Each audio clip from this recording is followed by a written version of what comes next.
Hare Krishna, everyone. Here we are again with our Bhagavad Gita reading. I hope you find these readings helpful, constructive in these times of difficulty that we're experiencing globally. I know I'm not even addressing just someone in some specific locality, but this is applying to wherever you may be, all over the world, from China to the United States or here in Hungary. Um, I'm going to read just the 62nd and 63rd verses from the second chapter. And you notice that the second chapter is one that we've chosen a few verses from. One good reason for that is that because it is entitled The Summary of the Bhagavad Gita, it really summarizes the contents of the Gita. What is its fundamental philosophy? What is its goal? And how do we attain that goal? What is the yoga or the practice for the attainment of that particular goal? I'm not going to just sort of spoil that. This is not a spoiler. Let you know those things. That will come bit by bit. But this is a very interesting two verses, and because of its length, I'm just going to read the English translation. Oh, let me do the first one. And it reads, the Sanskrit reads like this. Jayato Vishayan Pumsa Sangasteshu Pajayate Sangat Sanjayate Kama Kamat Krodha Vijayate. And the translations to this one and the next one is, while contemplating the objects of the senses, a person develops attachment from them, and from such attachment, lust develops, and from lust, anger arises. From anger, complete delusion arises, and from delusion, bewilderment of memory.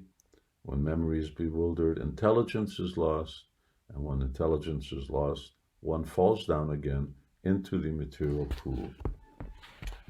I've heard comments from different students and followers that they feel really bewildered by this situation. They don't know where to turn left and right. Everywhere is full of danger. But here, Krishna, through the Bhagavad Gita, is telling us, well, we really need to look at what our priorities are in terms of where we're going in life. Is our life all about, just like it states here, contemplating sense objects? Are we just scanning this world to see what's the latest object of enjoyment for our senses, for our mind? Or are we really in pursuit of self-realization, in which case our vision isn't really turned externally, but it's turned internally? Now, this verse talks about those who would answer, well, I spend all my time looking at the world around me and thinking how I can become happier and happier and happier, which is a futile effort because happiness is something that is an internal affair. Just the very nature of happiness itself, we know that it comes from within. It's an experience that comes from within. It isn't by contacting a certain object, but it's whatever that object awakens within us and inspires within us. So here, the Gita says, all right, but if you're spending your time just always looking at the world and meditating, and this is a meditation, I'm meditating on sense objects. Either we meditate on sense objects or we meditate on self-realization. So if I'm meditating on sense objects, what happens? We become attached. That's the whole idea of advertisement. See it enough, you become attached to it. And what happens after? Then he says, and from attachment, lust arises. So once you become attached to something, lust here means not lust in its sort of grossest sense of sensual interaction or sexual interaction, but lust meaning I have to have it. Because I became attached to something, now I have to have it. And now two things can happen. Either you don't get it, and many people in this world don't get the things that they want. Either you don't get it, or you get it, and eventually you lose it. Or eventually the happiness that it gave you wears off. I thought that this partner, this spouse, is someone who I'm going to spend my whole life with, but it turned out that all we did was just quarrel and we divorced in a certain period of time. From lust comes anger. So this is why people become angry, because what do we use? I'm angry because I'm frustrated. Well, why are you frustrated? Because my fulfillment is frustrated. What I thought was going to give me fulfillment has now been frustrated, and so I'm angry. And then what happens? And you notice this is a process of degradation. Instead of elevation, which is what yoga is about, connecting and rising up, purifying our consciousness, this is a degradation. This is about us going down. From anger, what happens? Delusion arises. We become deluded. You have to admit, everyone gets angry sometime or another. So what happens when you get angry? You start to flush, you slur your words, you get lost to properly express yourself. So you become deluded, and sometimes you do the wrong thing. Something is very frustrating. Who knows? My telephone is just giving me so much problems, and I smash it on the floor. Well, that didn't really solve your problem of a dysfunctional telephone, because now not only do you not have a dysfunctional telephone, you have no telephone at all.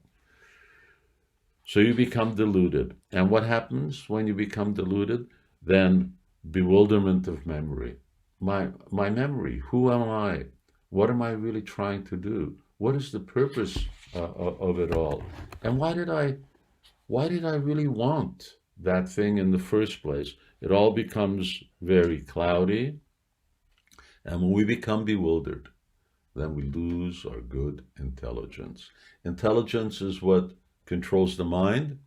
The mind is what controls the senses. We're completely lost when our intelligence is gone. And when intelligence is lost, what happens? Then we become completely degraded.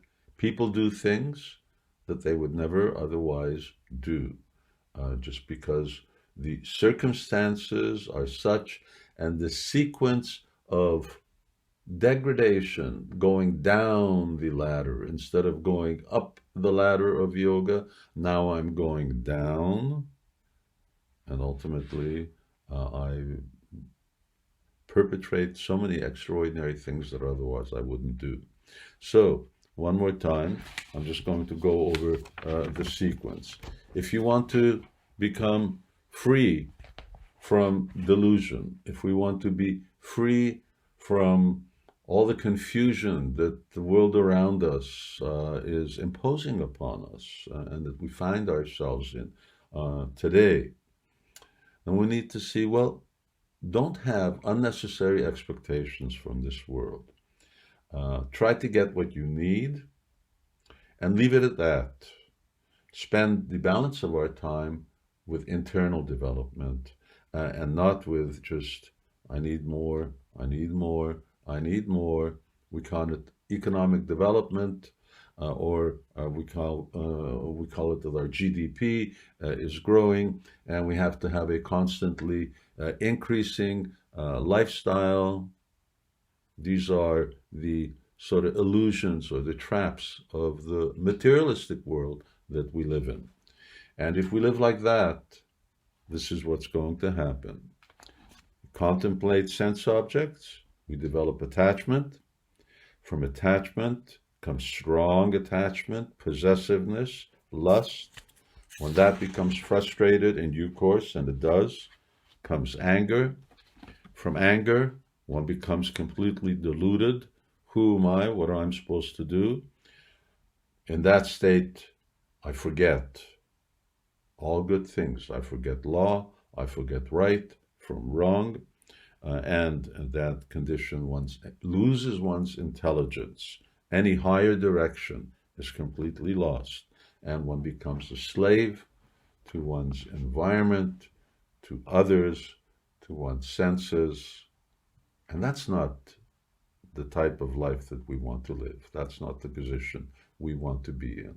We don't want to be a slave. We want to be a master. In Sanskrit, we don't want to be a Godas. We want to be a Goswami or a Swami.